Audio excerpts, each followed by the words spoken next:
வணக்கங்க. இந்த GDP growth உங்கள எப்படி அஃபெக்ட் பண்ணுங்கிறத பத்தி இன்னைக்கு பேசலாம். ஜிடிபி குரோத்துங்கிறது ஒரு நாடு எவ்வளோ தூரம் வளர்றதுங்கிறத பொறுத்து இருக்கு. அத கரெக்ட்டா நம்மளால எஸ்டிமேட் தான் பண்ண முடியும். கணக்கு போட்டு கரெக்ட்டா இவ்வளோ இருக்கும்னு சொல்ல முடியாது. இது ஆங்கிலத்தில சொன்னோம்னா ஸ்டாட்டிஸ்டிக்கல் எஸ்டிமேஷன். இவ்வளோ இருக்கக்கூடும் அப்படின்னு சொல்ல முடியும். அத ரிவைஸ் பண்ணிட்டே போவாங்க. நார்மலா இந்த வருஷம் முடிஞ்சிருச்சுன்னா, அடுத்த வருஷத்த அத பத்தி மறந்துருவோம் நம்ம. ஸோ முன்னாடி வருஷம் ஃபிகரை நீங்கள் குறைச்சிங்கன்னா இந்த வருஷம் ஃபிகர் ஜாஸ்தியாக இருக்கும். இது மாதிரி நிறைய வேலையெல்லாம் நடக்கும். பட் அதை பற்றிலாம் நம்ம பேசலை. இப்போ கவர்மெண்ட் சொல்கிறத வச்சுன்னே பேசுவோம். இப்போ கவர்மெண்ட் என்ன சொல்கிறது, இந்த வருஷம் 9.5% தான் டு 9.75% தான் நாமினல் growth இருக்கும்னு. ஆனால் போன வருஷம் பட்ஜெட்டை நீங்கள் போய் பார்த்தீங்கன்னா 10.25% பட்ஜெட் இருக்கும் அப்படின்னு 10லேருந்து 10.25 இருக்கும் அப்படின்னு ஜிடிபி growth அம்மையார் எக்ஸ்பெக்ட் பண்ணாங்க. இப்போ அவங்க என்ன சொன்னாங்கன்னா, எங்களோட ஃபிஸ்கல் டெஃபிசிட்டை நாங்கள் 4.9% ஆஃப் ஜிடிபி வச்சுப்போம் அப்படின்னு சொன்னாங்க. இப்போ growth கம்மியாயிடுச்சுன்னா டேக்ஸே பர்சன்டேஜ் ஆஃப் ஜிடிபி தான் உங்களுக்கு வரும். அப்போ டேக்ஸும் வருவாயும் கம்பெனி நாடே க்ரோ ஆகலைன்னா வருவாயும் க்ரோ ஆகாது. அப்போ அரசாங்கம் பல வேலைகளை பண்ணும். நார்மலாக எத்திக்கலாக இருக்கிற அரசாங்கம் கொஞ்சம் கடனை வாங்கியாவது நம்ம growth 4.9ங்கிறது 5.1 போனாலும் பரவாயில்ல, நம்ம குரோத்தை ஏற்றி காட்டுவோம் அப்படின்னு நினைக்கிறது தான் நாட்டுக்கு குரோத் வரும், மக்கள் நல்லா இருப்பாங்க. ஆனால் இந்த அரசாங்கம் வெளிநாட்டுக்காரங்களுக்கு நாங்கள் என்ன ஆனாலும் அந்த ஜிடிபி ஃபிகர்ஸை ஃபிஸ்கல் டெபிசிட்டை டைட் பண்ணி வைப்போம்னு டைட் பண்ணுறாங்க. இப்போ இதில் மட்டும் என்ன ப்ராப்ளம்னா, இன்னொன்று இப்போ பெட்ரோலியம் மினிஸ்ட்ரிக்கு 35,000 கோடி பணம் கொடுக்கணும், என்ன மானியம் கொடுக்கணும். ஏன்னா நீங்கள் டேக்ஸை ரொம்ப ஏற்றிட்டீங்க, விலை ஏறிடுச்சு, ரூபா விலை கீழே விழுந்துருச்சு. நீங்கள் அந்த டேக்ஸை வச்சு விற்கிற விலைக்கு பார்த்துட்டிங்கன்னா டேக்ஸ் ரொம்ப இருக்கிறதுனால இது பெட்ரோல் கம்பெனிக்கெலாம் ப்ராஃபிட் இல்லை. இந்தியன் ஆயில், பிபிசி எல்லாம் கம்மியாக இருக்குது. இது மாதிரி வரைச்சா எங்கெல்லாம் சேவ் பண்ண முடியுமோ கவர்மெண்ட் பணத்தை சேர்க்கும், கவர்மெண்ட் செலவை கம்மி பண்ணும். நார்மலாக கவர்மெண்ட் செலவு பண்ணுறதுல பென்ஷன், சேல்ரி, வட்டி இதெல்லாம் கம்மி பண்ணால் நாட்டுக்கு நல்லது. இதெல்லாம் ரெவென்யூ எக்ஸ்பெண்டிச்சர். ஏன்னா எங்கே பண்ணக்கூடாதுன்னா, புது பில்டிங் கட்டுறது, புது ஃபெசிலிட்டி கட்டுறது, புது இன்ஃப்ராஸ்ட்ரக்சர் போடுறத குறைக்கக்கூடாது. இப்போ ரீசெண்டாக ஒரு ரிப்போர்ட் வந்திருக்கு, அந்த ரிப்போர்ட்டை நான் சைடில் போடுறேன், நீங்கள் பார்த்துக்கோங்க. கவர்மெண்ட் 70,000 கோடி குறைக்க போகுது. என்ன பண்ணுறது, கேபிட்டல் எக்ஸ்பெண்டிச்சர் குறைக்க போகுது அண்ட் சில ரெவென்யூ எக்ஸ்பெண்டிச்சர் குறைக்க போகுது. இந்த ரெவென்யூ எக்ஸ்பெண்டிச்சர் சம்பளம் செலவெல்லாம் கிடையாது. என்னன்னு சொல்கிறேன். இந்த பட்ஜெட்டு இந்த எலெக்ஷனில் அவர் மெஜாரிட்டி வாங்காத போது பட்ஜெட்டில் நான் நிறைய பேருக்கு இன்சென்டிவ் கொடுக்க போகிறேன், கம்பெனிகளுக்கெல்லாம் இன்சென்டிவ், அது மூலமாக மக்களுக்கு அப்ரெண்டிஸ் வேலை கிடைக்கும், நிறைய பேருக்கு அப்ரெண்டிஸ் கிடச்சி அந்த வேலைக்கு யூஸ் ஆகும், இது employee linked incentive scheme, skilling scheme அப்படியெல்லாம் பேசினாங்க. 10,000 கோடி இந்த பட்ஜெட்டில் இது அலோகேட் ஆச்சு. இந்த 10,000 கோடியில் 1000 ஐடிஐ இண்டஸ்ட்ரியும் 1000 கோடி ரூபா கொடுத்து அப்கிரேடு பண்ணுறதா சொன்னாங்க. ஆனால் அந்த 1000 அப்கிரேடும் பண்ணலை. இப்போ இந்த ஸ்கீமும் டேக் ஆஃப் ஆகலை. எந்த ஸ்கீமு, நம்ம இந்த அப்ரெண்டிஸ் ஸ்கீம் போட்டு மாதம் 5,000 ரூபா 6,000 ரூபா கொடுக்குற ஸ்கீமும் டேக் ஆஃப் ஆகலை. அது இப்படியே கவுந்துடுச்சு. அதுக்கப்புறம் அது ஒரு 10,000 ரூபா போச்சா, 62,000 கோடி ரூபா என்ன டிபார்ட்மெண்ட் ஆஃப் எக்கனாமிக் அஃபேர்ஸில் இருந்தது. என்னன்னா இந்த டிபார்ட்மெண்ட் ஆஃப் எக்கனாமிக் அஃபேர்ஸ் என்னன்னா, இந்த புதுசாக ஏதாவது ஸ்கீம் கண்டுபிடிச்சா, இந்த எலெக்ஷனுக்கு அப்புறம் ஏதாவது ஒரு ஸ்கீம் நடந்ததுன்னா அந்த ஸ்கீமில் போட்டு அந்த பணத்தை செலவு பண்ணலாம் அப்படிங்கிற ஒரு ஐடியாவில் இது நடக்கும். அப்படி நடக்கிற ஸ்கீமில் இந்த டிபார்ட்மெண்ட் ஆஃப் எக்கனாமிக் அட்வைசரியில் இருக்கிற 62,000 கோடியும் யூஸ் பண்ணலை. இந்த இன்டர்ன்ஷிப் ப்ரோக்ராம்லேயும் வெறும் 2,000 கோடி தான் செலவு பண்ணியிருக்கு. வெறும் ஒரு பைலட் ப்ராஜெக்ட் மட்டும்தான் போட்டிருக்காங்க. 2,000 கோடி கூட செலவு ஆகலான்னு அலாட் பண்ணதில் வெறும் 800 கோடி தான் செலக்ட் ஆகிருக்கு. அனுசந்தான் நேஷ்னல் ரிசர்ச் ஃபண்ட் அப்படின்னு ஒன்று இருந்தது. இந்த 2,000 கோடி டிபார்ட்மெண்ட் ஆஃப் சயின்ஸ் அண்ட் டெக்னாலஜியில் ஆர்என்டி பண்ணுறதுக்கு ஒரு project, basic R and D and prototype scheme. அந்த ஃபண்டை யூஸே பண்ணலை.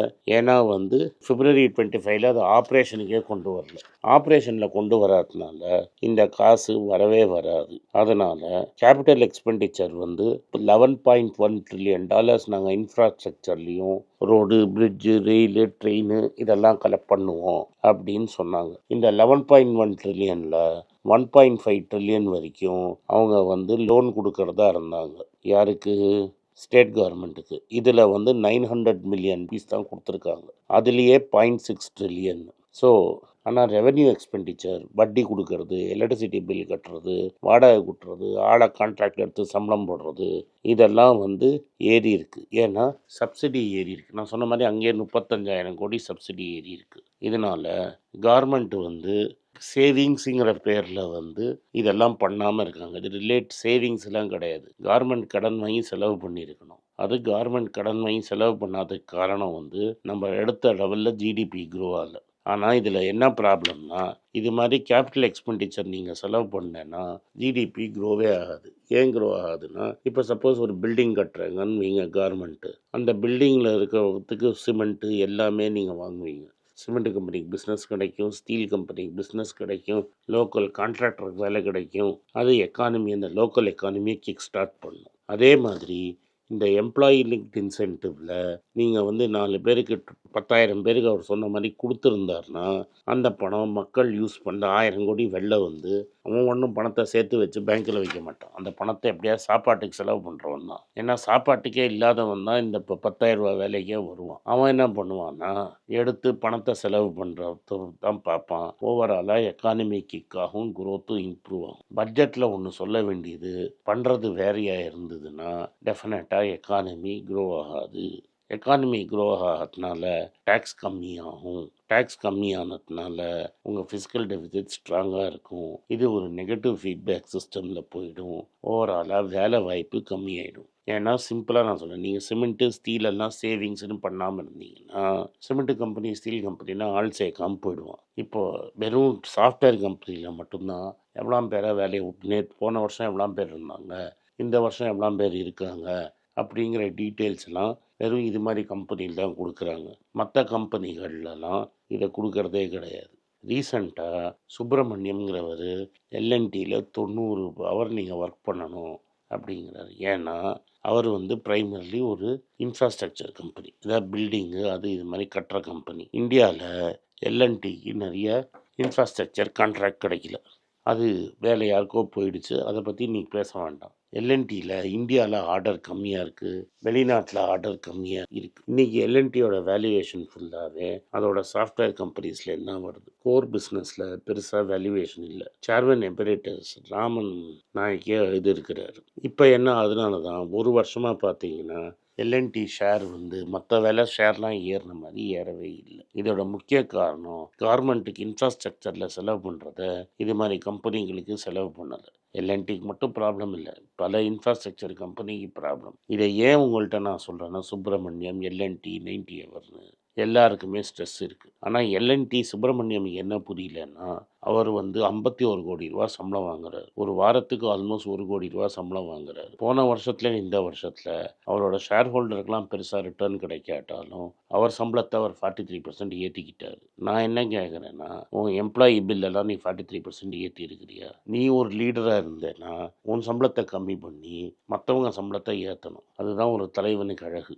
பஃபெட்டுக்கு 40 வருஷமாக அவன் லைஃப் லாங்காக ஒரே சம்பளம் $100,000 தான். அவன் உடனே ஜாஸ்தி எடுக்கிறது இல்லை.